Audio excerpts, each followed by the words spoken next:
Deadlands is a transmedia franchise. It's a tabletop role-playing game that has spawned novels, a trading card game, and a global fan base. And it has survived for 3 decades in a highly competitive industry. This brand has expanded into historical horror, science fiction, and even high fantasy, all operating on a single, versatile engine. Its newest core rulebook raised over $500,000 in Kickstarter from almost 5,000 people, a significant step up from its beginnings. But it all started with a risky idea, launched in the middle of the 1990s. So how did this one game survive the market shifts, corporate buyouts, and system overhauls that affected so many of its rivals? How did a small, independent game studio navigate the dot-com bust, the D20 boom, and the crowdfunding revolution to not only stay afloat, but thrive? This is the story of how the Weird West was won. To understand how Deadlands succeeded, you first have to know the man who created it. In the early 1990s, Shane Lacey Hensley was a freelance writer and game designer making a name for himself in the tabletop role-playing game scene. He had worked on some of the biggest games of the time, writing for West End Games' Star Wars and Torg, TSR's Ravenloft setting, and projects for FASA, the company behind Battletech and Shadowrun. It was an impressive resume, but working on other people's worlds has its limits. For a creator with an original vision, the path forward was to build something of its own. In 1994, Hensley founded Pinnacle Entertainment Group, or PEG. He took a calculated, low-risk approach. This wasn't a story of unsupported ambition, it was a series of deliberate moves. PEG's first products weren't large RPGs, but smaller, safer projects intended to establish the company with minimal overhead. They teamed up with a company called Chameleon Eclectic to put out Fields of Honor, a historical miniatures game, in 1994. A year later, they published The Last Crusade, a collectible card game set in World War II. These early projects provided the team with operational experience and helped build industry connections, all while Hensley and his crew continued to work on their central idea. That idea was finally revealed at Gen Con in August of 1996. The timing was interesting. The mid-90s were a slow period for tabletop RPGs. The industry was transformed by the rise of Magic the Gathering, and the collectible card game boom it sparked captured much of the market's attention and revenue. Releasing a new, untested role-playing game in that environment was a significant risk. The game was Deadlands. Its pitch was compelling but straightforward. What if the American West was even weirder and more terrifying than the history books tell you? It was a genre mashup of Western horror and steampunk, a world where undead gunslingers, mad scientists, and poker-playing sorcerers called hucksters roamed a haunted frontier. The core idea was that a supernatural event had unleashed ancient evils, creating what they called the Weird West. The mechanics also contributed to the game's risk. At a time when RPGs mainly were an exercise in imagination, Deadlands made the game more tactile with props. Instead of only rolling dice, players used poker chips called fate chips to influence the game. They used a real deck of playing cards to determine initiative in a gunfight. And, most iconically, huckster spellcasters would gamble with demons, playing hands of poker to cast their spells. It was immersive and different from anything else available at the time. The risk paid off. Deadlands was a breakout hit at Gen Con in 1996. It immediately won 2 Origins Awards, one for Best Role-Playing Rules and another for Best Graphic Presentation. The gritty, evocative art and the novelty of the game's mechanics captured the imagination of players seeking something new. That initial success became the launchpad for a rapid expansion. PEG didn't just sit on a single successful book. They began building the world immediately. In 1997, they released The Great Rail Wars, a miniatures war game in which players could engage in the supernatural railroad conflicts of the setting. It also won an Origins Award, proving the brand could work beyond the core RPG. Then, in 1998, they jumped on the most significant trend of the decade and launched Doomtown, a Deadlands-themed collectible card game. In a strategic move, Doomtown was initially managed through a deal with Five Rings Publishing, which was soon acquired by Magic the Gathering's parent company, Wizards of the Coast. Pinnacle also expanded the lore with a series of dime novels, which mixed short stories with new adventure content, pulling players deeper into the world. They even obtained a license from Chaosium to officially incorporate elements from the Cthulhu mythos, which gave the game a measure of established horror credibility. By the end of the 90s, Pinnacle Entertainment Group was on a roll. Shane Hensley's vision had paid off. They had launched a new IP in a challenging market, expanded with additional award-winning games, and built a passionate fanbase. But even at this high point, there were signs of potential trouble ahead. The complex, simulation-heavy rules of what is now called Deadlands Classic were a hurdle for some players. The simplified rules engine they designed for the Great Rail Wars miniatures game was a tacit acknowledgement that players wanted a faster way to play. That experiment would turn out to be one of the most important seeds the company ever planted. Pinnacle had built its Weird West setting, but a storm was brewing in the business world, the dot-com bubble. The turn of the millennium was a time of high optimism in the business world. The internet was growing and venture capital was flowing. Tech companies with no profits and uncertain business plans were being acquired for substantial sums. In September of the year 2000, this trend came for Pinnacle. Cybergames.com, which sought to consolidate hobby game companies into a digital business, acquired Pinnacle. On paper, it may have appeared to be a success, a small, independent studio getting a substantial payday. But the reality was a difficult situation. The dot-com bubble was already beginning to burst, and Cyber Games exemplified its excess. The promised funds and resources did not materialize. Instead, the parent company used its cash to acquire additional companies,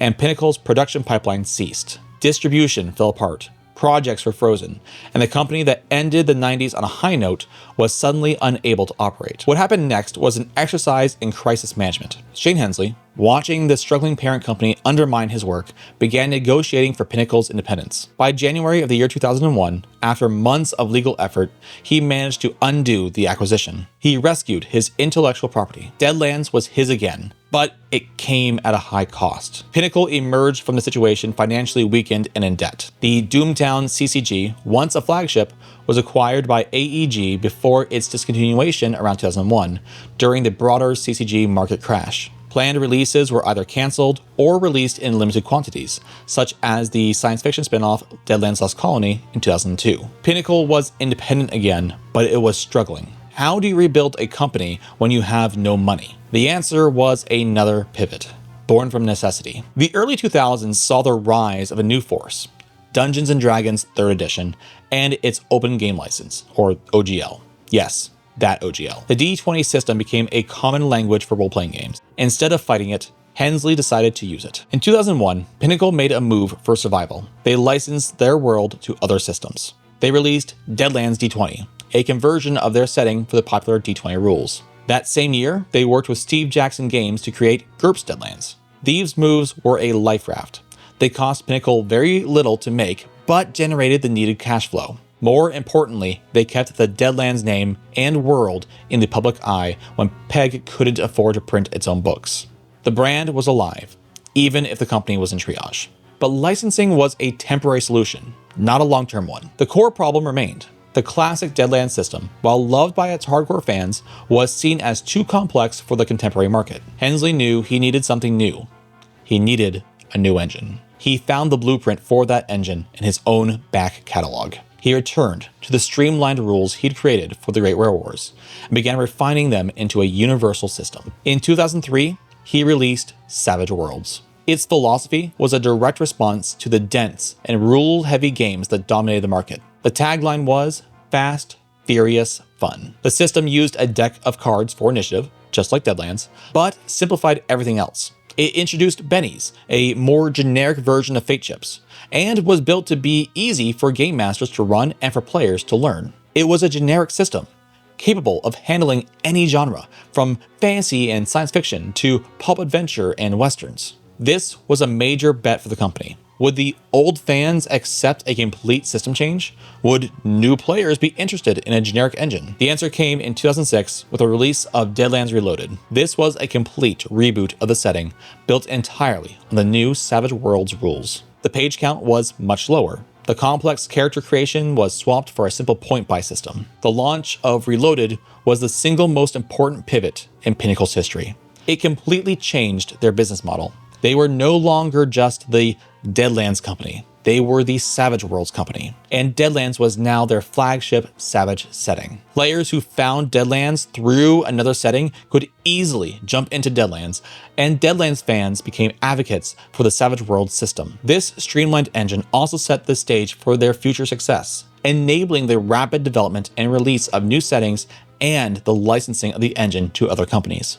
Today, you can see other great IP using Savage Worlds, such as Rifts and Pathfinder. The crisis of the Cyber Games buyout and the D20 boom had pushed Pinnacle to its limits, but in doing so, it forced them to innovate. By letting go of their original system, they created a new one that was faster, more flexible, and ultimately more profitable. They had survived the downturn and, in the process, had forged the tool they would use to build their future. With the Savage Worlds engine in place, Pinnacle entered a new era of steady growth. They had a popular system in a flagship setting, but they needed a way to keep putting out content without an endless series of supplements. Their solution was the Plot Point campaign. Beginning with The Flood in 2009 and continuing through major releases such as The Last Sons and Good Intentions, these books were more than just adventures. They were self-contained, epic stories that advanced the metaplot of the Deadlands universe. They moved the timeline forward and pushed the story toward a final showdown with the setting's main antagonists,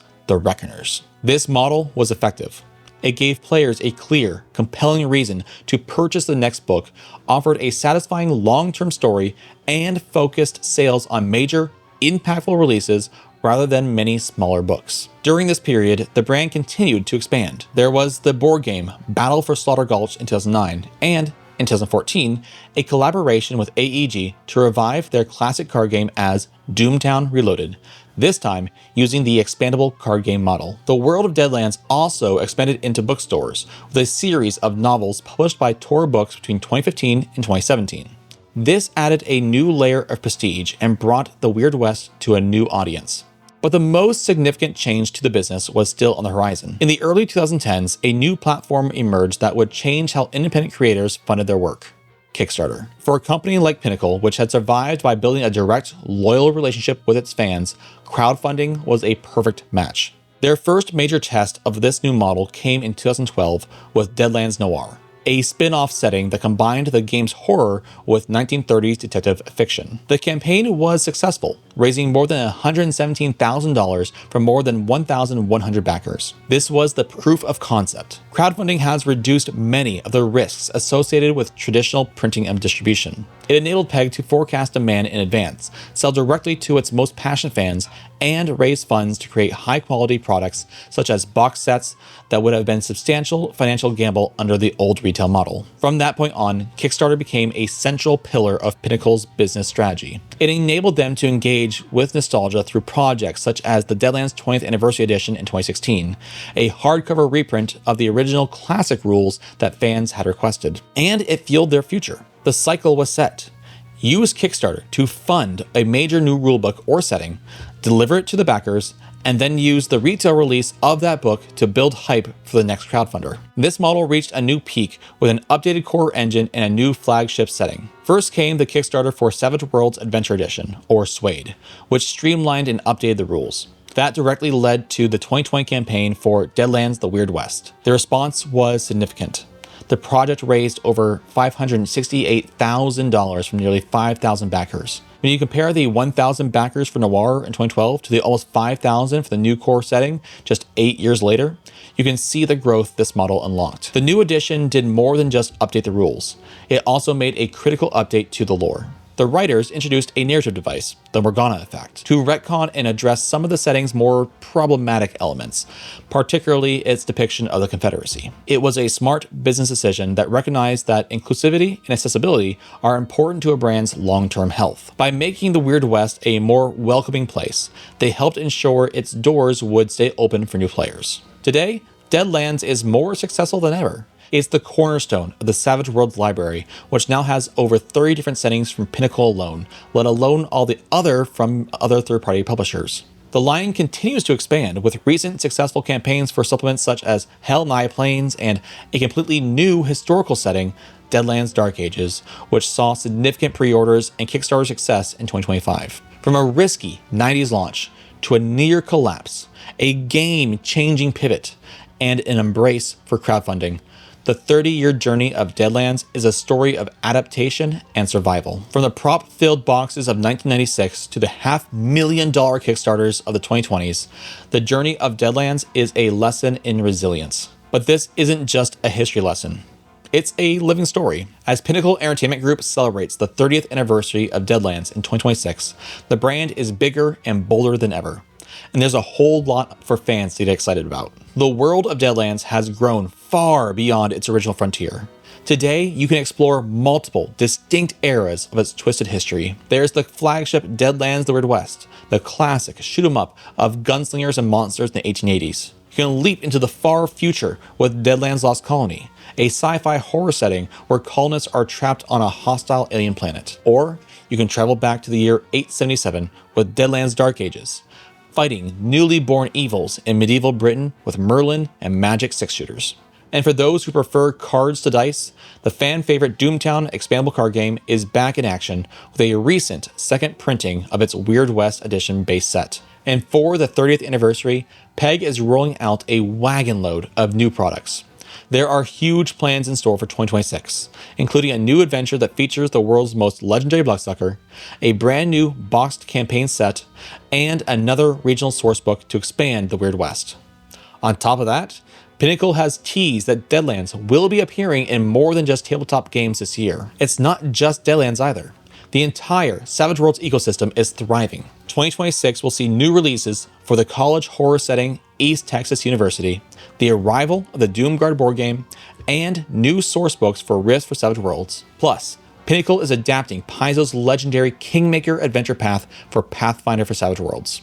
As it hits its 30th anniversary, the Weird West is more successful than ever, a testament to a great idea and a community that refused to let it die. The engine they built to save their company has become a platform for countless other worlds, but that haunted frontier will always be its home. The future of Deadlands promises more settings, more stories, and, without a doubt, more weirdness. Now, I would like to hear from you. What are your stories from the Weird West? Did you start with the clunky but charming Classic Edition, or did you jump in with Reloaded or the latest Suede version? Let me know down in the comments, and until next time, stay savage.